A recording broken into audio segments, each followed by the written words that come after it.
I sent out a couple of questions to some returnees, and these are some of the responses. So we're going to basically break down this episode into the questions, and then if I have tea, I'll spill. If I don't, keep it pushing. Okay, that's kind of the vibe of this episode. Okay, so get comfy, y'all, relax, get ready to laugh and giggle. So the first question I asked was, what's one thing you thought was normal until your abroad friends gave you side eye? So this could either be one or two things. Like it could either be from the perspective of like, you move back and you're doing some crazy shit, and then people who you used to hang out with abroad are looking at you crazy, or the people who are locals are looking at you crazy. So here are some of the responses I got. First one is not making small talk, which I think like this is more of your abroad friends are looking at you crazy, because honestly, small talk back home is insane. Like, why are you talking to me? Like, literally everybody's like, why are you talking to me? Why are we having this conversation? Dead ass, I be scared to do small talk, because just like, I don't know what the mood the person is in, dude. And like, if I come out the wrong way, I just look like a whole like absolute bitch, or I look like a famza. And like, I'm never trying to give any of those things off, but it just is what it is. Yeah. Okay. It is what it is. Second thing is speaking to everyone at an event. I have a story time for this, but let me finish. Let me actually finish like what they said. So speaking to everyone at an event. Apparently, I'm not supposed to speak. I'm not supposed to be seeing converse. What the fuck point? English is difficult. Speaking to everyone at an event. Apparently, I'm not supposed to be seen conversing to everyone, especially if they're younger than me. I'm supposed to be mean towards any guy that approaches me, because that's the Lagosian way of doing things. Dead ass, you guys. I went to a party. I think my problem is, I think my sisters have told me that I don't know when people don't want me or when people don't want to talk to me, which is very unfortunate, because I lived in America where everybody was just always trying to be friends with everybody. Like, I'm so sorry. But this December last year, we had gone to this one party, right? And I'm the type of person that once I get into a party, when I get into an event where there's a group of people there, I'm like, hey, like, everybody is my best friend. We're all living together. We're all going to be jumping, drinking, smoking, living life together. Like, literally, that is my vibe. And we had got to this one like spot, like, right, my friend had invited me with another group of girls, and I went in. I was like, hey, and like, I say hey to you once and like I'm moving on. But my sister was like, bro, like, they were giving you side eye. Apparently you're not supposed to talk to them. Like, you're supposed to have like kept a straight face. Like, and I'm just like, bro, why am I for me? Why is everybody for me? Like, dead ass. Like, you want to have conversations, like, chill. Like, you just want somebody to talk to you. Like, that's why I feel like I'm such a like, I never want anybody to like feel by themselves. Like, when I go out and I see somebody like just by themselves on their phone, I'm like, babes, like, are you okay? Like, do you want to dance or something? Like, you know, like, that's usually me. But apparently, like, that's not the proper way of doing things. I would talk to a rock if I could. Like, literally, I would talk to a tree. I talk to myself. Like, so speaking to everyone at an event is not even like, that is not even a conversation. But apparently, like, you're not supposed to do that. You're not. Next is tipping policemen at every checkpoint. I got used to it real fast in December, but some of my friends were very much shocked when tipping is such a strong word. Tipping policemen is crazy. Tipping policemen at every checkpoint is crazy. Who were you hanging out with, babe? Who were you hanging out with? Because they were not advising you. You don't tip policemen. You dash them money. That is not tipping. Tipping policemen is crazy to me, babes. Let's never do that. Like, unless you committed an offense, and even at that, like, you should not be dropping money. I'm so sorry. Like, what? And how much are you tipping? I also want to know, like, how much are you tipping? Like, how much? Like, if you're tipping like 1K, 2K, I'm so sorry. Like, I actually don't like those people, so like, no. But like, if you're tipping like 1K, 2K, I guess that's okay. If you're tipping like 5K plus, that's not a tip, babes. They are defrauding you. Literally defrauding you. Okay, so this one I think is for people who are abroad. I don't really, but wearing boo-boos to class and generally outside my dorm room. So I'm guessing this is for people who are abroad, I want to say. But like, wearing boo-boos, I think like that should be like commonplace now. I don't know. I don't really know about that, but they're giving you side eye. Girl, next time tell them that it allows you to breathe. You can breathe. They should try one on. Yeah. Try one on. Okay. Someone said home is normal. abroad is abnormal. In Malaysia, so this person lived in Malaysia for a minute. In Malaysia, the men tie wrappers around their waist in the evening. I do it now. Sometimes gets many stares, but I'll survive. Period. I believe in just letting everything be free. So, okay. Home is normal. Okay. Next is checking Abuki Forex website religiously in the morning for the day's exchange rates. Period. But who's giving you side eye? I feel like that's a normal thing. Like if you are like very interested in like Forex. But yeah. The next question is, what's one phrase or slang your parents say that literally doesn't translate abroad? Let me think. Let me think of one that doesn't translate abroad. Shoot, I don't have any. I don't think my parents use slangs. Wait, they do. I need to think. So I'm going to say everyone's own first and then probably come back to mine. So the first one is in case. What does that mean? Apparently that means just in case anything happens. That's basically what that means. But in case of incasity or in case of in case. In case of in case, just in case of having a back. But in case of incasity, in case of incase. Yeah. Next one is trafficate. So yeah, but trafficating rights. Trafficate. That literally means absolutely nothing. Trafficate, turn right. Why can't we just say turn? Why are we using trafficate? Literally the only word I know. There's certain words that are coined here in Nigeria that is absolutely insane. Trafficates. It's not even in the dictionary, babe. Literally not even in the dictionary. Next one is put it on my head. Put it on my head. Honestly, this one, no, my parents don't do this anymore. But when I was younger, when I'd be okay, where should I put it? They'd be put it on my head. And sometimes my intrusive thoughts would be literally, I will. But that's wrapping up that question. But I don't really have any ones that come to mind. Wait, let me call my sister real quick and ask her, because she used to say the most outrageous things, and I'd be girl, what are you talking about, dude? Let me see. So I'm going to call Zuni right now. Just see.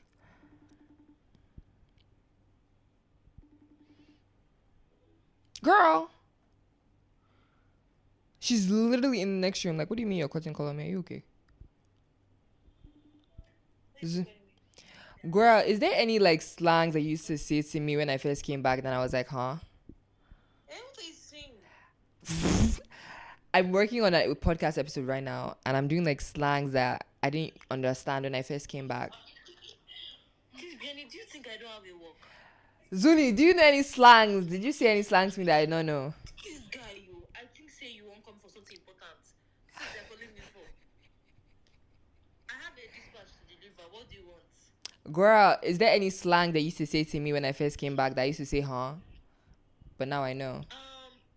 I don't keep count of such a thing. How far now? You should know what how far is. How far is regular English? Zuni is in the dictionary. Whatever I choose is. Bro. Okay. That was calm. Okay. I appreciate it. Bye. Bro, my sister will tell me whatever, I'll do whatever I choose, or I'll do whatever I choose. And I'm babes, that's not English. And she's I don't care, whatever I choose is. And now I've started saying whatever I choose is, but I had to stop whatever I choose is, because dude, I would say that in dead ass serious conversations. I was yeah, no, I cannot be doing this. They would probably think I'm a fraud out here. But that's my slang that I didn't understand, but people say, and it makes sense here. So yeah. Okay. Next question I asked was, what's the funniest romanticizing abroad moment? Something you missed abroad that actually low-key and serious. So here are a couple of the answers.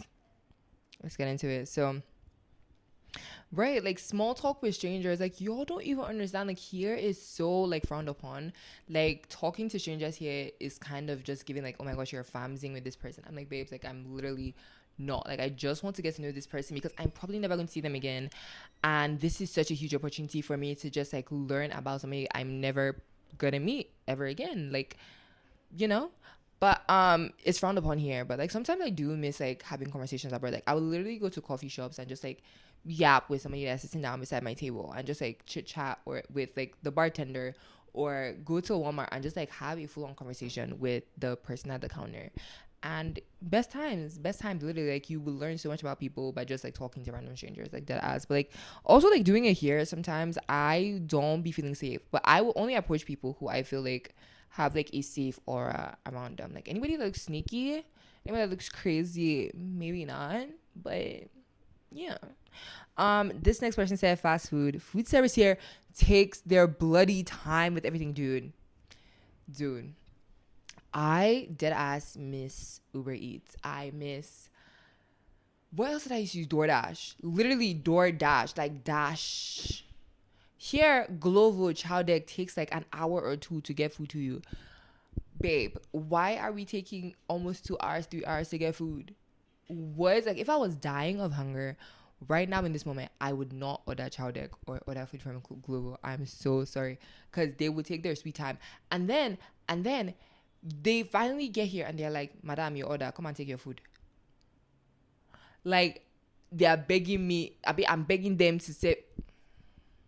Okay, next person was like being able to get quality burgers like Five Guys, which is so crazy. I've actually had Five Guys and it's actually pretty calm. I think in one of my episodes I was like craving a Chick-fil-A, but honestly, like for this, I would highly recommend Chicken Republic because I've had their burger. Absolutely tremendous. And I also had like this burger from RSVP, dude. RSVP burger was like heaven in my mouth. Okay, I don't know what the sauce is, but like that whole in my mouth was beautiful. So if you are trying to like have like obviously like burgers here would never be like burgers abroad, but I promise you, dude, literally heaven. Oh, somebody said, dang, nothing comes to mind at the moment. Maybe my favorite food spot in Dallas, which is so crazy because I was also in Dallas too, but which was a ramen joint. I know we had Indomie here now, but once in a while I've been missing that spot. Sorrows, prayers. I do feel that. Like I miss my coffee shop where I would go there and have hibiscus tea. And I was telling my sister this, and my sister was like, Vianney, we have hibiscus tea downstairs. And I'm like, babe, it's not the same. Like they don't make it the same. It's not the same. It's not the same feeling. It's not the same aura. Like y'all cannot understand because there was just a different aura. Like what? Ugh, Jude. And next person said, I was missing Lagos traffic as per the chaos of Lagos was doing me in my sweet ATL. America always worried me because wait, hold on. America always worried me because it's too orderly and any small thing, police will stop you and you will pay fine, go to court. But you see my Lagos, anybody can just do anyhow. The anyhowness is both concerning and entertaining.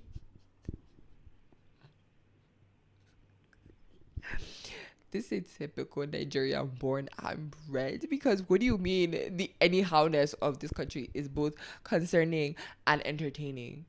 Be so for real right now. I mean, I do love the order. I love the order in America. I'm so sorry. I've never been fined. I think that's why I can't speak on this. I've never been fined. I've never had to go to court. So, I've only been stopped once by the police, and I got let go because I was taking the wrong way to go somewhere and I wasn't like used to the neighborhood. So like, no, I will tell you, dude, like when the police stopped me, my heart literally sank. I think my not my passport, but like my something I didn't have on me, dude. So like I was like truly terrified. And after like seeing all the horror stories of like you being black and being America and them like literally just like ganging up on you and just like effing like deading you right there, I was very terrified. But like she was really sweet, really kind. She was like, oh, are you like, bro, as soon as I made the wrong turn, the lights came on. When the lights came on, my life flashed before my eyes. Dead ass. Life flashed before my eyes. But she was like, oh, like, do you know that you made a wrong turn? Blah, blah, blah, blah, blah. And I was like, no, I don't. Like, I'm literally new to the city. I came out here to do, I just came through this way, but like I'm not used to this area. Like I've never been here before. Like I don't know nothing. Okay. And she's like, yeah, no, like you're good, you're fine. Like just like this is a one way, blah blah blah blah. I was like, okay, girl. And then she let me go. But like that has been my only one encounter with the police. Well, girl, to go to court, you've been to court? You've been to court? That's some wild. Like I think that would be like my biggest fear. Like one thing I was so scared of is like being called to jury duty. Because I was like, bro, would I like be filming in court? Like would that be allowed? Because like that would be epic. But anyways, like moving on though. Any howness of Nigeria? Concerning and entertaining. Come on. But I guess like if you can't laugh, all you do is cry. Like what do you? It is what it is at the end of the day. But so last person said food, man. Why did I say that like that? Anyways, food, man. I schooled in Malaysia. Oh my god, man. Like I mean, I eaten like 20 different styles of rice. Blue rice, nasi kerabu, pink rice. Man, that's crazy, yo. That's actually quite crazy. 20 different styles of rice is insane. Okay, I would honestly also romanticize that. I'm never going to lie. Like, yeah, but getting Greek yogurt and Trader Joe's dark chocolate peanut butter cups. Okay, dead ass. This is me in a nutshell. Like romanticize. This is me. Like being able to go to not even Trader Joe's. I would go to, where would I go to? Was it Kroger's? I would go to Kroger's like right after church. I go get like fresh pineapples. I get like a cutesy little like flower bouquet like most Sundays, and like I just miss doing that. And I also feel like the shopping culture here is dead. Like nobody goes to the mall anymore. Everybody wants to order everything online. Nobody goes to like the actual like big stores, and like sometimes you go to the big stores and everything is sold out. What are we doing here? Please, what are we doing here? Like I literally just want to get like a Greek yogurt. I want to get like, to be like, oh, they just sold out today, or oh, it just finished. What? I don't know. I definitely do like, yeah, getting Greek yogurt and oh bro, like what has me thinking. What's a returnee struggle no one warned you about? A couple of people had a couple of different answers, but like I think the major one was like definitely friendship. But how hard it is to make friends as a young adult when you didn't go to college here, core friends from school and work. Honestly, like I highly like second this, because I think like it's been so difficult making friends. But I mean, like shit, like should I start a group chat and just like all of us be friends with each other? Like those of us that have no friends here or have like at least 5 friends here, like make a group chat and we all be friends and like do like weekly hangouts and shit. I'd be down to do that. I would. But I do feel that like honestly, like if you didn't go to college here, like you have like a harder time making friends, because all your home friends, like all the friends you grew up with, are probably also abroad too. And the friends that you do have that are here have their own friends, they have their own cliques. So it's like you usually like really difficult to kind of just like find your fitting and like find your people. So definitely understand that. Next person was like, it was hard at first to be genuine with some people because most times they'll only want you for the benefits of what you come with, which I do second and I do agree with, which honestly sucks, especially when you're trying to like genuinely make friends.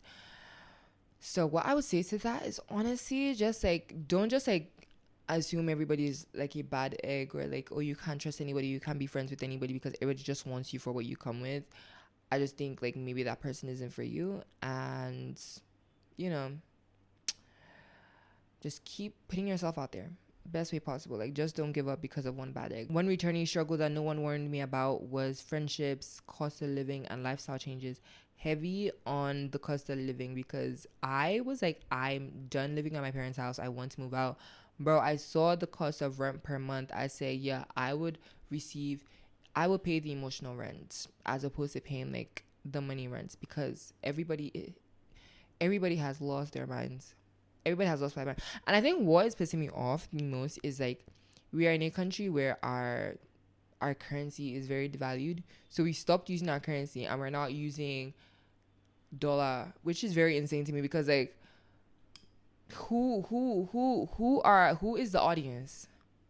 Who is the target audience? Because obviously it cannot be the locals.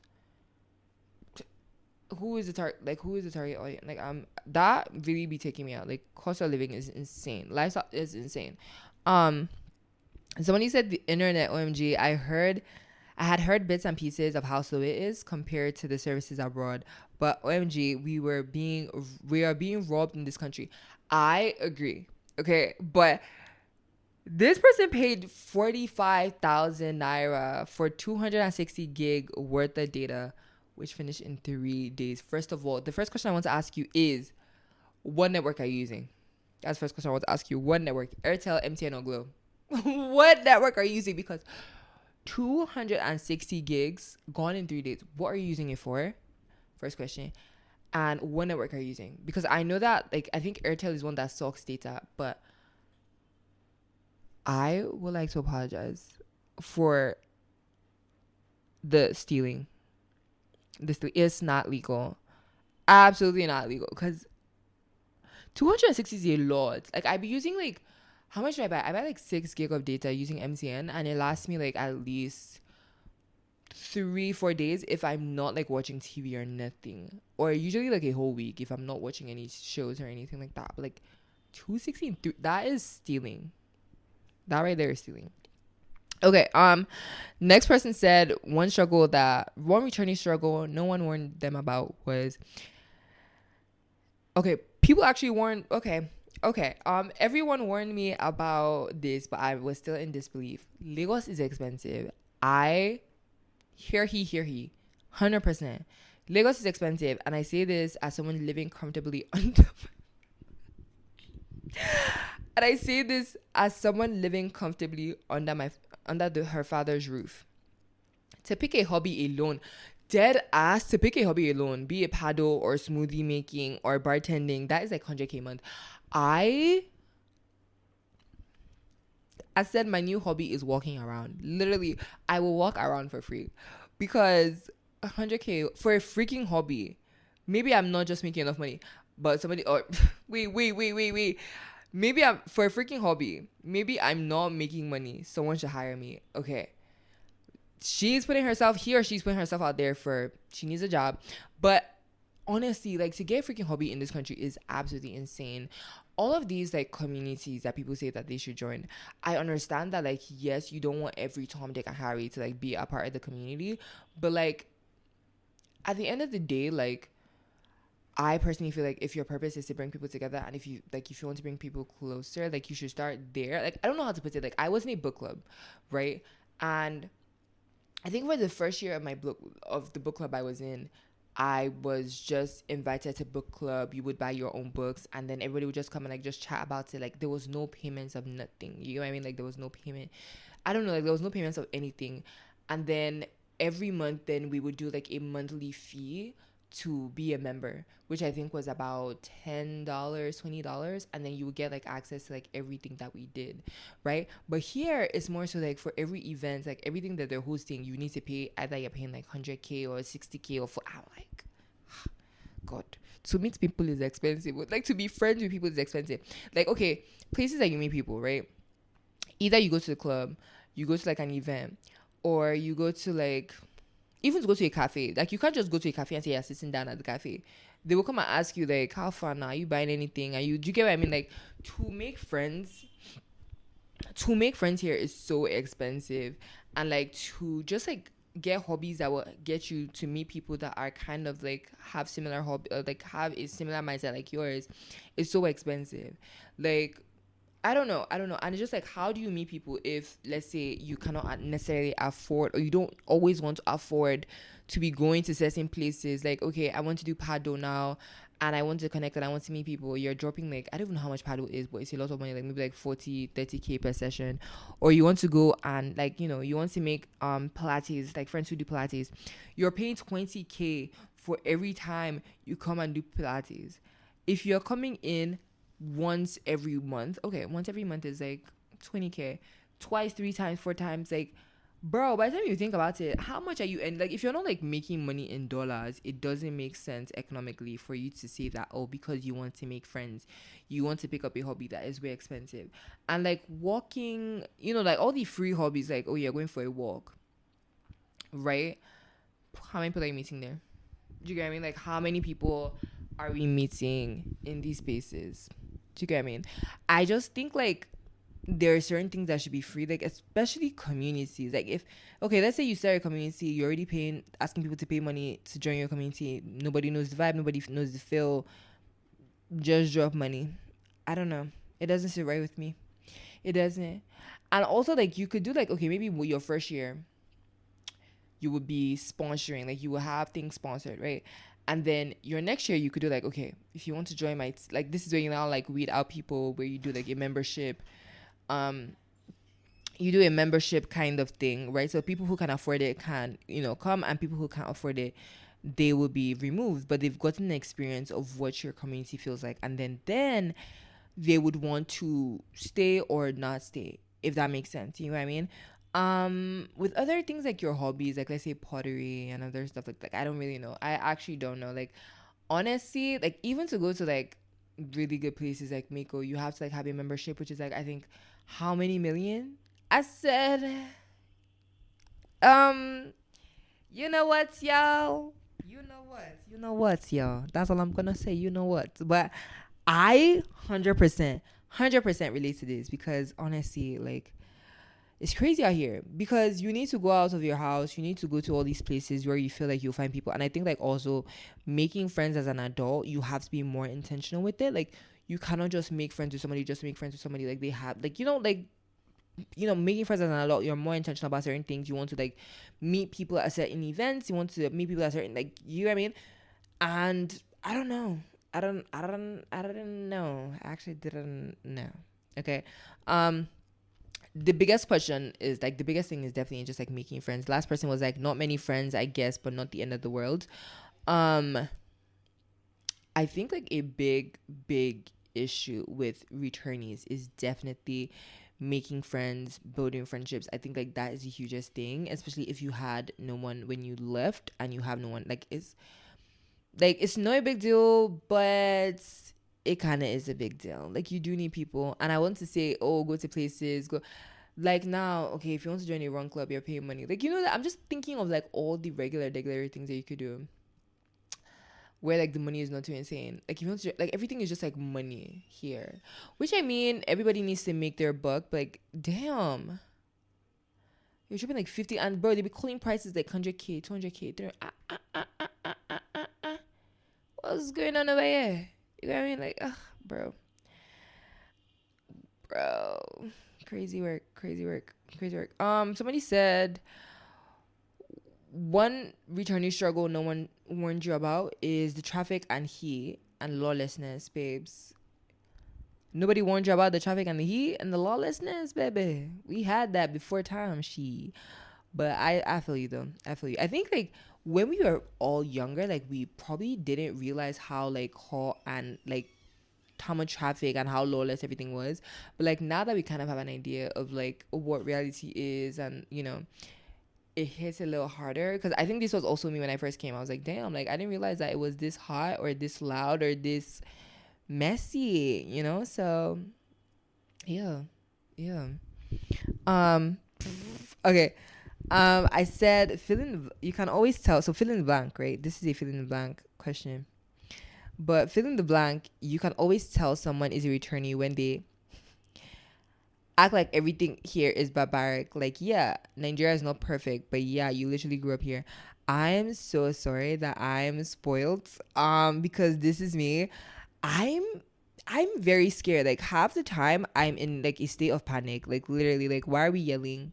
Why is everyone screaming? Why are you like jumping? Like why would you literally just slap somebody like slap someone in the back of their head for what? It's like you don't even know who this man is. Like like arguments on arguments, bro. Yes. I grew up here, but I don't remember my life here when I grew up. So next one is you can always tell someone's a returnee when they're excited to go to Mako. Excited to go to Mako. Like it's like if they're first time returning, like if it's their first time coming back, because after being to Mako and like seeing what Mako is, like there's not really much going on there, to be honest. Anyways, next one is you can always tell someone is a returnee when they when they ask if you can pay with Apple Pay. I had a friend. Wait. Okay, no. Wait, no. Okay, so you can always tell if someone's a returnee when they convert dollars to naira and vice versa out loud before making a purchase. Dude, one of my friends came back in December and we all went to the club, and he was like, wait, do they accept dollars here? Because I have like my Apple Pay and it's not working.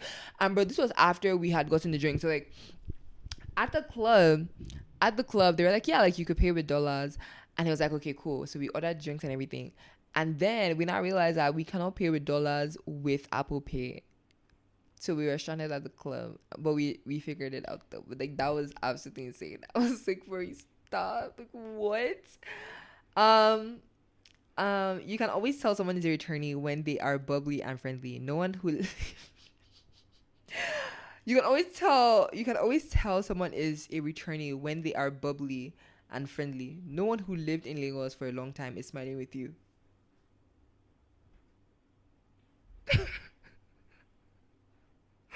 I feel attacked.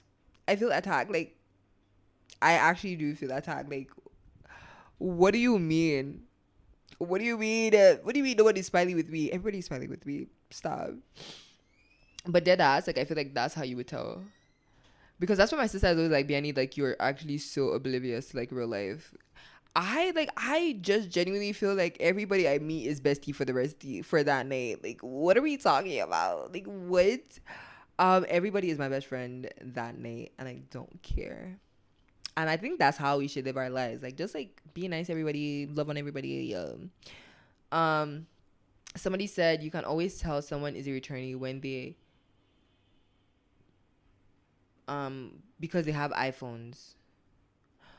I don't know if I agree with that, but I guess. You can always tell someone's a returnee when they understand my frustrations easily. And I'm guessing these frustrations are kind of just like the struggles of like moving back and like living here, I would want to say. But yeah. And it's like a really, really cute section of the episode. Okay. All right, we're heading to the last. So I had a couple of the returnees and a couple of my friends sent in some of their crazy stories that they've experienced since living here and like since moving back.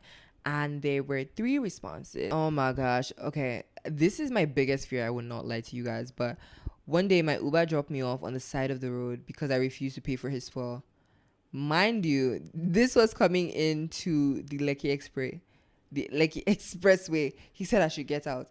This is honestly my biggest fear. Like this is why I'm so nice to Uber people, because like they're crazy. And like literally they have my life in their hands and they could do whatever they want. Like I've been in Ubers where like dead ass I knew that this man was drunk, but like it was too late at night for me to order another Uber and I was just like, Lord Jesus Christ, praying. And another thing that be scaring me is like they be driving so fast on Third Mainland Bridge. And I'm like, babes, like we're literally not rushing anywhere because this place, if we should have an accident and if we should fly, we are flying into the water. I don't mind like getting hit by another car, but flying into the water is insanity. Okay, like I'm not trying to do that. Like dead ass, like I'm scared of the Uber people here. Like I'm never gonna say that to you. I like every time I get in, I'm like praying for my life. I'm like, Lord, like just please let me make it home. Especially if I'm driving at night, like let me just make it home because I'm scared to death. I fear them really because I mean I've never been dropped off on the side of the road, but like I'm so sorry that happened to you, babes. I'm so sorry because like I would be traumatized, literally. So somebody said, not sure if this classifies as chaotic or wholesome, lol. But when I first moved back, I needed to order a cowboy hat from Amazon. I also needed the item within a week or 2. My sister referred me to this page that shipped Amazon items from the US. I placed the order and sent it to the address of the company that would be shipping it. After I had gotten there, that's when they told me it wouldn't arrive till January. Mind you, this was towards the end of November. I needed that item in December and had already sent it to them. They didn't say this prior. I chested a shot, and when it came in January, they sent me the quotes for the shipping. Please tell me why the cost of shipping the item is almost double the price of...